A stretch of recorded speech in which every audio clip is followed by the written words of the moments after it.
12 অক্টোবৰ তাৰিখে সিদ্ধাৰ্থৰ পৰা টকাৰ হিচাপ বিচৰাৰ কথা আছিল শিল্পী জুবিন গাৰ্গে যাৰ বাবে 12 অক্টোবৰৰ পূৰ্বে শিল্পীগৰাকীক হত্যা কৰিলে এই কালপ্ৰিট সিদ্ধাৰ্থ শৰ্মাই কেৱল সিদ্ধাৰ্থই নহয় সিদ্ধাৰ্থৰ লগত আছে তিনিগৰাকীকৈ অভিযুক্ত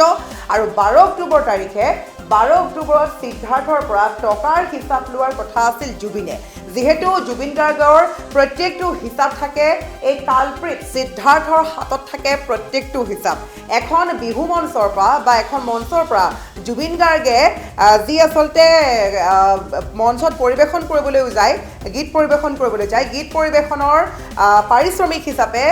জুবিন গাৰ্গে লাভ কৰিছিল 12 লাখ টকা এখন শ্বৰ পৰা 12 লাখ টকা জুবিন গাৰ্গে লাভ কৰিছিল আৰু সেই টকাৰ সম্পূৰ্ণ হিচাপ নিকাজ বা সম্পূৰ্ণ টকা জমা লৈছিলে এই কালপ্ৰিট সিদ্ধাৰ্থ শৰ্মাই আৰু সকলো টকা জুবিন গাৰ্গে বিহু মঞ্চত কৰা টকা জুবিন গাৰ্গে কিবা বস্তুৰ বিজ্ঞাপন কৰা টকা বা জুবিন গাৰ্গে বাহিৰত শ্ব' কৰিব গৈছে প্ৰত্যেকটো টকা জুবিন গাৰ্গৰ যিমান টকা উপাৰ্জন হৈছিলে সকলোখিনি হিচাপ ৰাখিছিলে এই কালপ্ৰিট মেনেজাৰ সিদ্ধাৰ্থ শৰ্মাই আৰু সকলো টকাৰ বিচাৰ জুবিনে ল'ব খোজে কিন্তু সিদ্ধাৰ্থই দিব নোখোজে সিদ্ধাৰ্থই বাৰম্বাৰ কথা সলাবৰ চেষ্টা কৰে আৰু জুবিন গাৰ্গ অতিকৈ সহজ সৰল মনৰ ব্যক্তি আছিলে তেওঁ খুবেই বিশ্বাস কৰিছিলে তেওঁ ভাবিছিলে যে তেওঁৰ লগত সিদ্ধাৰ্থ শৰ্মা লগত থাকে তেওঁৰ বিশ্বাসী মেনেজাৰ তেওঁক ঠগিব নোৱাৰে এই ধৰণৰ কথাবিলাক ভাবি জুবিন গাৰ্গ সহজ সৰল মানুহজনে ইমানেই বিশ্বাস কৰিছিল সিদ্ধাৰ্থক প্ৰত্যেকটো তেওঁৰ কথা মতেই কথা শুনিছিলে প্ৰত্যেকটো হিচাপ সিদ্ধাৰ্থক ল'ব দিছিলে সিদ্ধাৰ্থই যি কয় তাকেই মানিছিলে জুবিন গাৰ্গে বুজিয়ে নাপালে যে এইখন দেশত বা এইখন অসমত বা এইখন পৃথিৱীত যে বিশ্বাসঘাতক কৰা মানুহ আছে আৰু তাৰ জ্বলন্ত উদাহৰণ হৈছে এই কালপ্ৰিট সিদ্ধাৰ্থ শৰ্মা এনেকুৱা এজন অপৰাধী যিগৰাকী অপৰাধীয়ে টকাৰ কাৰণে হত্যা কৰি দিলে শিল্পী জুবিন গাৰ্গক জুবিন গাৰ্গে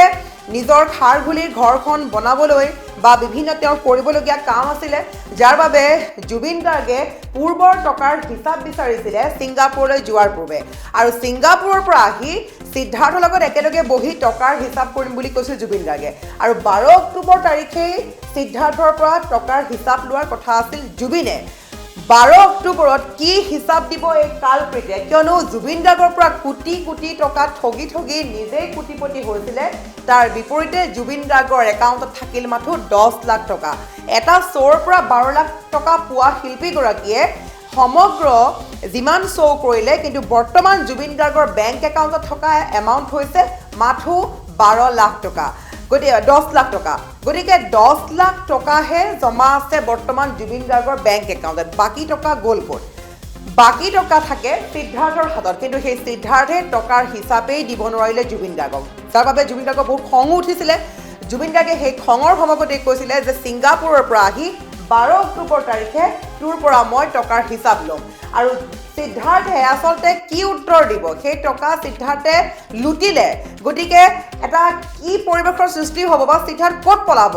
এই সকলো কথা ভাবিয়ে হয়তো প্ৰি প্লেনিং মাৰ্ডাৰ কৰিলে জুবিন গাৰ্গক আৰু এইগৰাকী কালপ্ৰিট যিগৰাকী কালপ্ৰিটে টকাৰ বাবে আমাৰ প্ৰাণৰ শিল্পী আমাৰ হাৰ্থক হিয়াৰ আমঠুক শেষ কৰি পেলালে সমগ্ৰ ঘটনাৰ সবিশেষ খবৰ লৈ আহিছোঁ আমি প্ৰত্যেকগৰাকী দৰ্শকৰ বাবে জুবিন গাৰ্গক কিদৰে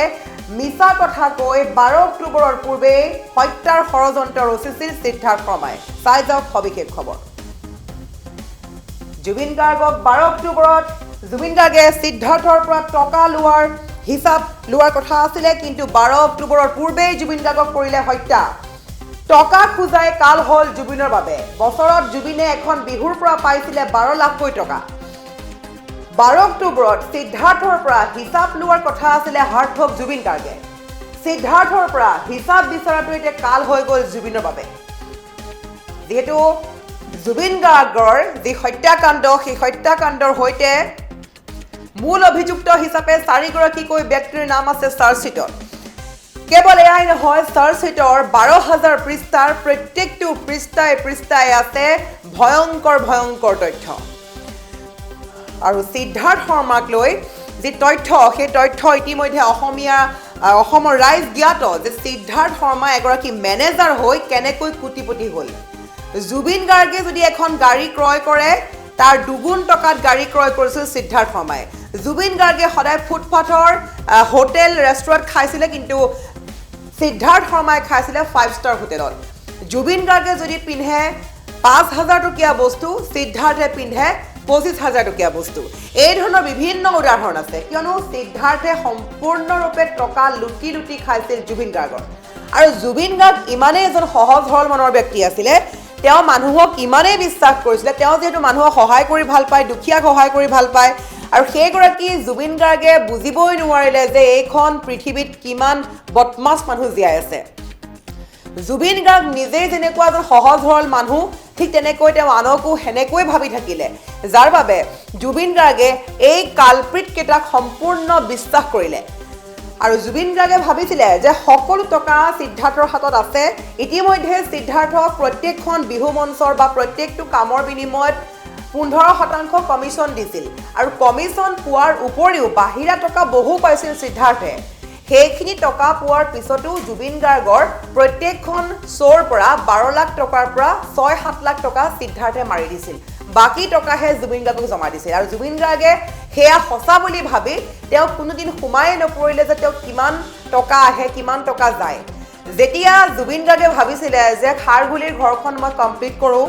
এখন সপোনৰ ঘৰ মই বনাওঁ, তেতিয়াই প্ৰত্যেকটো কামৰ বাবে জুবিনক প্ৰয়োজন হৈছিল টকাৰ, কিন্তু জুবিন গাৰ্গৰ হাতত নাছিল টকা। তেওঁ বিশেষকৈ জিপে', ফোনপে', অনলাইন পে'মেণ্টৰ যিবোৰ প্ৰক্ৰিয়া বা যিবোৰ এপ্লিকেশ্যন আছে, তেওঁৰ সেইবোৰ ব্যৱহাৰ কৰিব নাজানিছিলে। সেইবাবে তেওঁ টকাৰ প্ৰয়োজন হোৱাৰ বাবে তেওঁ সিদ্ধাৰ্থক ছিংগাপুৰ যোৱাৰ আগতে ক'লে যে সিদ্ধাৰ্থ, মই ছিংগাপুৰৰ পৰা অহাৰ পিছত তই মোক টকাৰ হিচাপ দিবি, মোক টকাৰ প্ৰয়োজন হৈছে, মোৰ টকাখিনি ঘূৰাই দিবি, মোক বহু প্ৰয়োজন হৈছে। কিন্তু সিদ্ধাৰ্থে প্ৰত্যেক দিনাই ফালৰি কাটিছিলে। কিন্তু যেতিয়া ছিংগাপুৰ যোৱাৰ পূৰ্বে জুবিন গাৰ্গে এটা কাৰাভাৱে ক'লে, তেওঁ ষ্ট্ৰিক্টলি ক'লে যে মোক টকাৰ হিচাপ তই দিব লাগিব, কিয় সদায় সদায় ফালৰি কাট। 12 অক্টোবৰত মোক টকাৰ হিচাপ তই দিবই লাগিব। 12 অক্টোবৰ তাৰিখটো মনত ৰাখিবি, 12 অক্টোবৰ তাৰিখে তই মই বহিম। আৰু 12 অক্টোবৰ অহাৰ পূৰ্বে 19 ছেপ্টেম্বৰতে জুবিন গাৰ্গক হত্যা কৰি দিলে সিদ্ধাৰ্থ শৰ্মাই। আৰু এই কালপ্ৰিট ধুৰন্ধৰ অপৰাধী, বিশেষকৈ অনা অসমীয়া সিদ্ধাৰ্থ শৰ্মাই অসমত আহি কেনেকৈ সাহস কৰিলে অসমৰ সত্ৰাধিক শেষ কৰিবলৈ। গতিকে এই সিদ্ধাৰ্থ শৰ্মাৰ বাবে আপুনি কি শাস্তি বিচাৰিব? ইতিমধ্যে ৰাইজে দাবী কৰিছে যে কেৱল ইজি প্ৰচেছ বা কেৱল ইজিকৈ তেওঁক হত্যা কৰিব, তেওঁক মাৰিব নালাগে, তেওঁক ফাঁচি বা তেওঁক যাৱজ্জীৱন কাৰাদণ্ড দিব নালাগে, তেওঁক এটা এটা অংগ কাটি কাটি নিমখ ঘঁহি ঘঁহি, নেমু ঘঁহি ঘঁহি মাৰিব লাগে। এইদৰে অসমবাসীয়ে বিচাৰিছে, কিয়নো জুবিন গাৰ্গ 1 ঘণ্টা 15 মিনিট সময় চটপঠাই আছিলে সাগৰত। সেই সময়ত জুবিন গাৰ্গক সহায় কৰিবলৈ নাহিল কোনো লোক। জুবিন গাৰ্গে বাৰে বাৰে অসুস্থ হৈ পৰাৰ পিছতো সেই সিদ্ধাৰ্থ শৰ্মাই হাতেৰে ইংগিত দিছিল যে জুবিন গাৰ্গক যাবলৈ দে, কোনেও ৰখাব চেষ্টা নকৰিবি। আৰু সেইগৰাকী সিদ্ধাৰ্থ শৰ্মাই যিদৰে কষ্ট দি মাৰিলে আন 4 সহযোগীৰ লগত লগ হৈ, সেই সিদ্ধাৰ্থ শৰ্মাকো লগতে শ্যামকানু মহন্ত, সিদ্ধাৰ্থ শৰ্মা আটাইকেইজন অপৰাধী আদালতত দোষী সাব্যস্ত হোৱাৰ মাত্ৰকে তেওঁলোকৰ এটা এটা অংগ কাটি কাটি নিমখ নেমু সানি সানি শাস্তি দিবলৈ কৈছে অসমবাসীৰ ৰাইজে। আৰু এই ঘটনাৰ সম্পূৰ্ণ মূল অভিযুক্ত হিচাপে নাম সাঙুৰ খাইছে সিদ্ধাৰ্থ শৰ্মা আৰু শ্যামকানু মহন্তৰ নাম।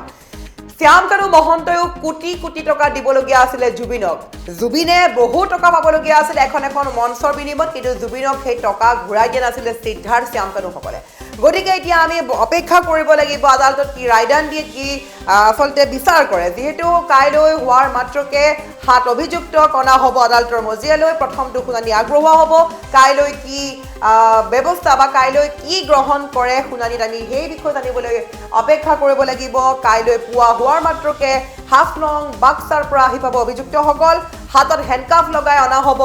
এইসকল অভিযুক্তক। আৰু সেই অভিযুক্তৰ মাজৰ পৰা 4গৰাকী অপৰাধীৰ বিৰুদ্ধে লাগিছে 103 ধাৰা, অৰ্থাৎ হত্যাৰ গোচৰ লগোৱা হৈছে, যাৰ শাস্তি হৈছে মৃত্যুদণ্ড বা যাৱজ্জীৱন কাৰাদণ্ড। কিন্তু অসমবাসীয়ে কৈছে কেৱল মৃত্যুদণ্ডই নহয়, তেওঁলোকৰ